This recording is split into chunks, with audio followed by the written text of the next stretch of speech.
All right, signing days 1 and 2 in the books for LSU football, and a glaring question that I've had since, I guess, the beginning of January still hasn't really been answered after the second signing day has come and gone, and Brian Kelly spoke to the media yesterday. Still some questions, and I'm not the only one that's asking this question. There seems to be a lot of other people, fans, members of the media, even Coach Kelly and the coaching staff itself, concerned about the defensive tackle position. I've seen a lot of teams over the years, ones I've been a fan of, covering them, things like that.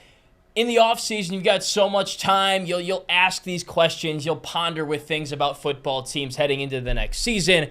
Can X player replace X player? Can this young guy maybe take on a bigger step?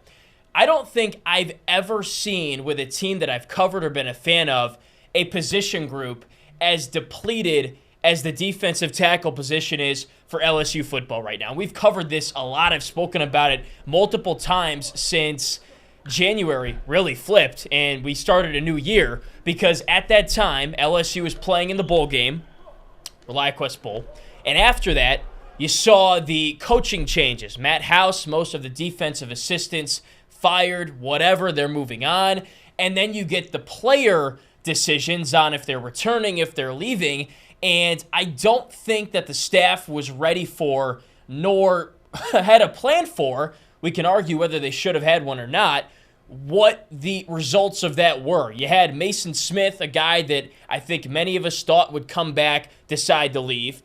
Mekhi Wingo, a preseason All-American player who got injured during the season, again, could have come back probably, but he also decided to go. On top of that, you lost Jordan Jefferson, another defensive tackle, because he used all of his eligibility. So you lost 3 of your starters at D tackle from last season, and they played a majority of the snaps. They're all gone.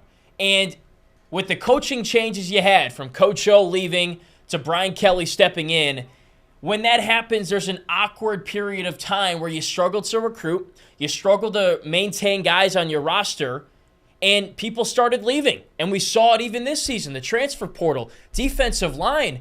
Everybody left. It was a mass exportation. You had 4 or 5 defensive linemen leave LSU to go to other programs, guys that you recruited and were in your plan to be a part of things going forward. So if a Smith, if a Wingo left, you had people ready to take those spots, fill those roles, but they're gone.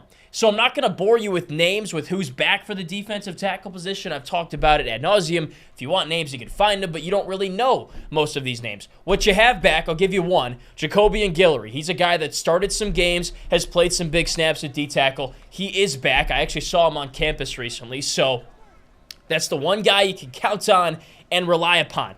Other than that, you've got a guy that played in some blowouts, and then a player that has not even seen the field in an LSU uniform. So to say there is a pretty high degree of concern is an understatement, and it's not just me sitting up here blabbering. Brian Kelly recognizes that too. Take a listen to what he said yesterday. That to me is an area that we're going to have to get more depth in the inside, the interior, in the shade, and the 3 technique.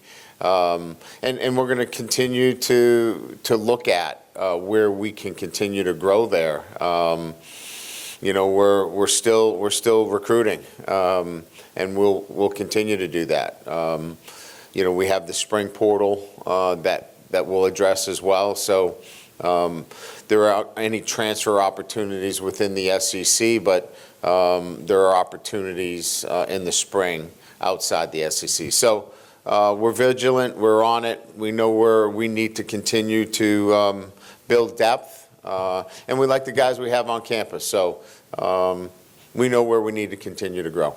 So they even know that this is a problem, and they have done things to address said problem. They are bringing in a JUCO defensive tackle who played in the New Orleans area in high school, started his career at Georgia, didn't work out there for whatever reason, so he's incoming. Dominic McKinley, they worked really hard to flip from Texas A&M since the first signing day, when they had some coaching turnover there, Jimbo Fisher out, Mike Elko in. They worked really hard to make him understand that LSU is the best place for him for the next 4 or 5, however many years he's with the Tigers. But here's the thing.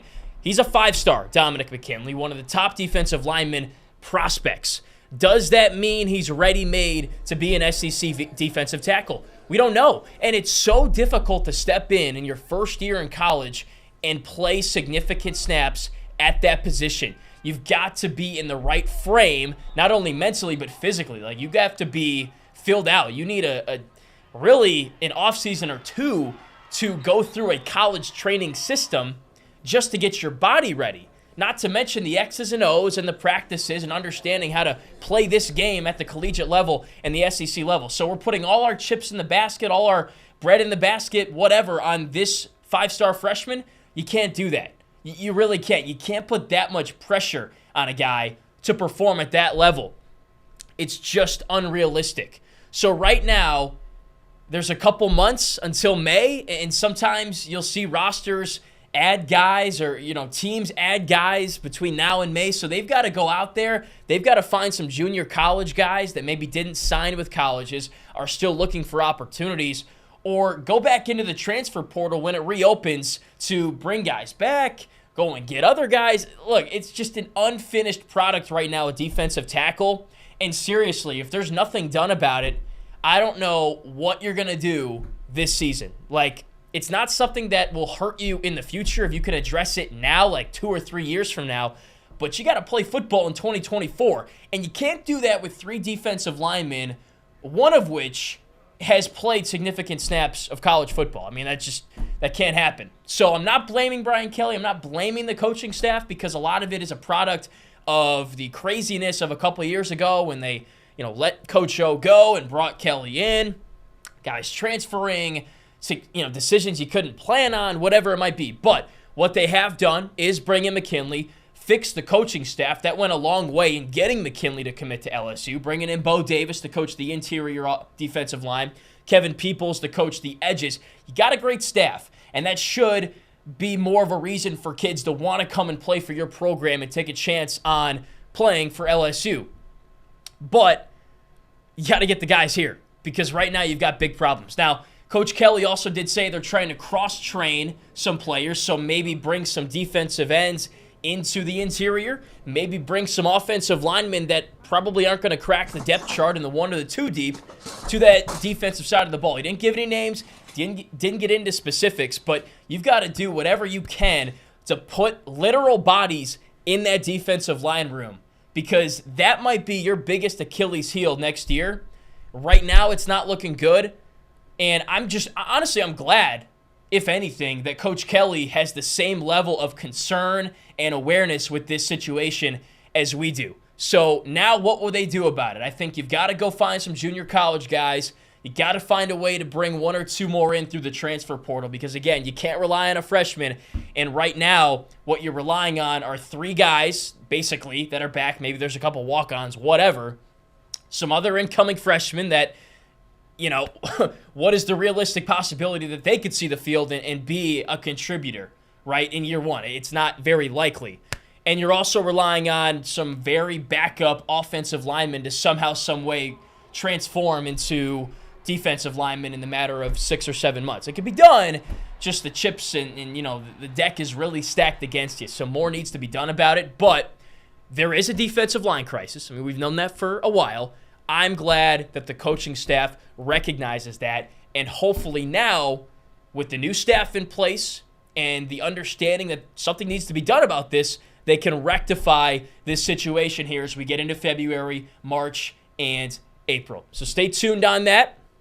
We'll see what they can do to put some bodies in that room and address that problem here before we hit spring practice in about a month.